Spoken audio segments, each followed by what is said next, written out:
लो एक बार फिर बाढ़ ने हाहाकार, चित्कार, मौत का सन्नाटा साथ लेकर बिहार में दस्तक दे दी है।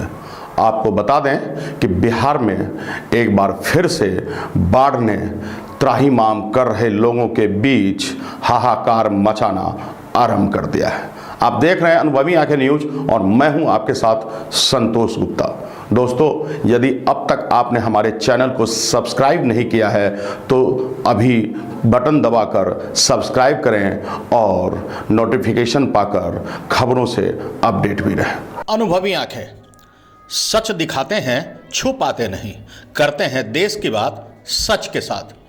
अनुभवी आंखें न्यूज के ब्यूरो चीफ गौरव गुप्ता ने बिहार के पूर्णिया जिले के बनमनखी की बाढ़ के हालात को दिखाया था। आपको बता दें, बनमनखी प्रखंड के मलिनिया पंचायत के निचले इलाके में बाढ़ का खतरा मंडराने लगा था, जिसके बाद हमारे विशेष संवाददाता गौरव जी ने खासकर इन इलाकों का दौरा किया।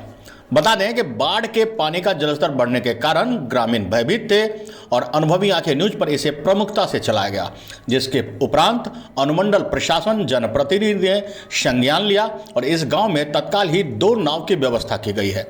अनुमंडल प्रशासन के द्वारा बोहरा के तमाम ग्रामीण क्षेत्रों में सूखा राशन भी दिया गया।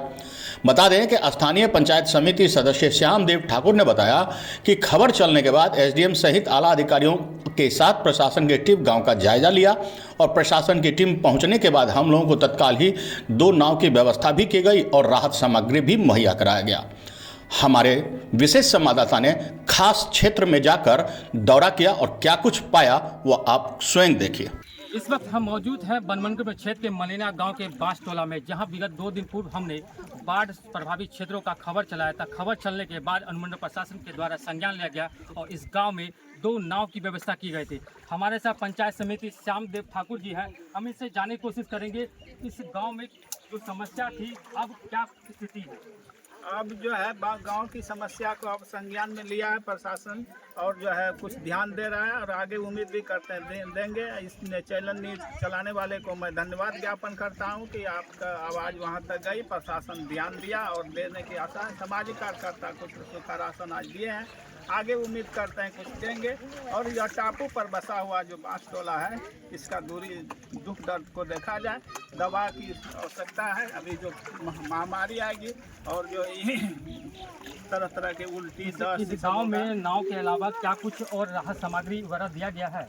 ना, अभी प्रशासन से द्वारा तो कुछ नहीं मिला है, लेकिन वही सामाजिक कार्यकर्ता कुछ राशन दिया है। तो सबको आशा हुआ कि अब आगे कुछ मिलने की आशा है और होगा। मुखिया जी से भी आग्रह किए थे, सबसे आग्रह किए थे कि कुछ ध्यान दिया जाए इस पर। मुखिया जी आए थे, वीडियो एसडीएससीओ सबको लेकर के बाढ़ की समस्या को। तो और भी कुछ महिलाएं हैं, उनसे हम जान लेते हैं क्या परेशानी हो रही है। क्या परेशानी हो रही है आप लोगों को? हम लोग को परेशानी हो रहा है पानी से, जो है ग्रस्त है, कैसे निकलना है। बाहर निकलने का कोई साधन नहीं है। 2 नाव है, 2 नाव में तो 10-12 आदमी बैठती है, निकल जाता है। तब तक हम लोग इंतजार में है और लोग नाव। क्या आप लोगों को राहत सामग्री मिला है? मिला है, वही 2 किलो चूड़ा है, 1 किलो चीनी है, मोमबत्ती है, 1 डिब्बा सलाई है, 1 पौवा। क्या कहना चाहेंगे सरकार से? सरकार से कहना चाहते हैं कि और मिलना चाहिए। जैसे कि बाल बच्चा इतना से थोड़ा होगा, अभी दिया अभी खा के बैठ गए हैं। हम लोग को कोई अभी रात में रात के लिए कोई सुविधा नहीं है। ठीक तस्वीरों में आप देख सकते हैं कि इस गांव में एक नाव दिया गया है, जो कि इस नाव में दर्जनों महिला बैठी हुई है आसपास के क्षेत्रों में जाने के लिए, ऊंचे शरण में जाने के लिए। हमारे साथ कुछ और भी लोग हैं, उनसे हम जानने की कोशिश करेंगे क्या परेशानी हो रही है। परेशानी सर यही है क्या कि बाढ़ तो काफ़ी है।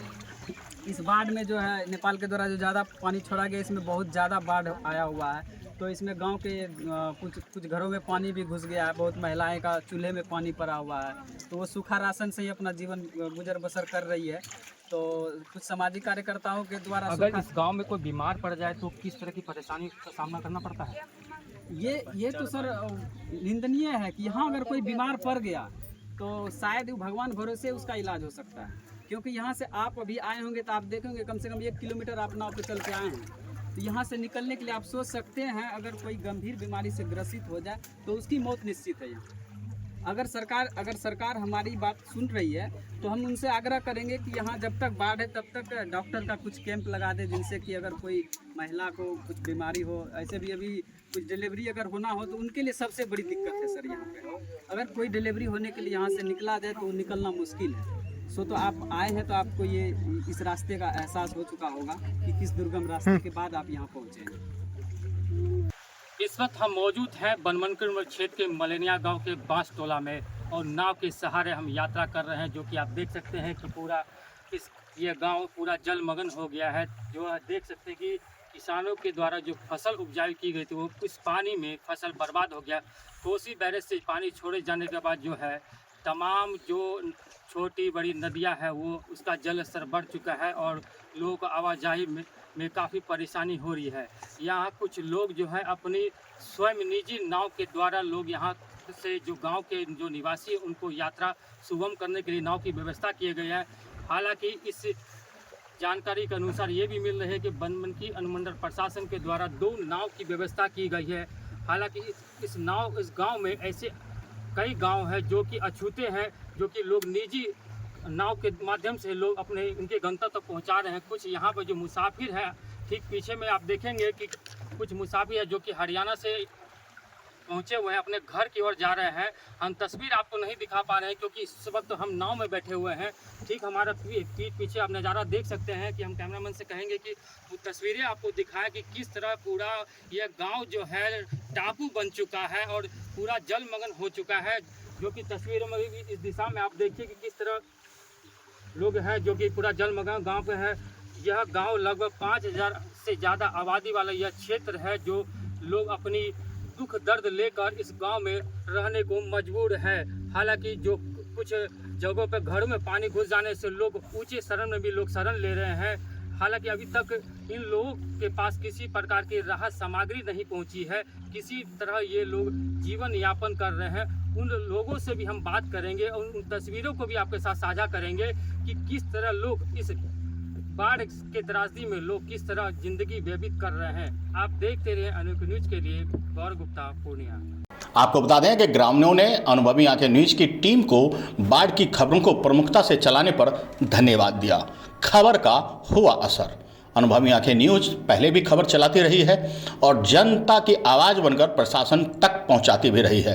प्रशासन के अच्छे कार्यों को भी जनता तक पहुंचाती है ताकि समन्वय बन सके। और इसी क्रम में एक बार फिर से प्रशासन ने अनुभवी आंखें न्यूज पर भरोसा किया और तत्काल ही राहत सामग्री और राहत कार्य आरंभ। निश्चित रूप से बधाई के पात्र हैं। के लिए इतना ही।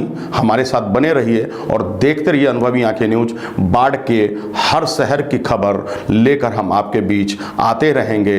आप हमारे साथ यूं ही बने रहें, क्योंकि यह आपका चैनल है, आपकी आवाज़ है।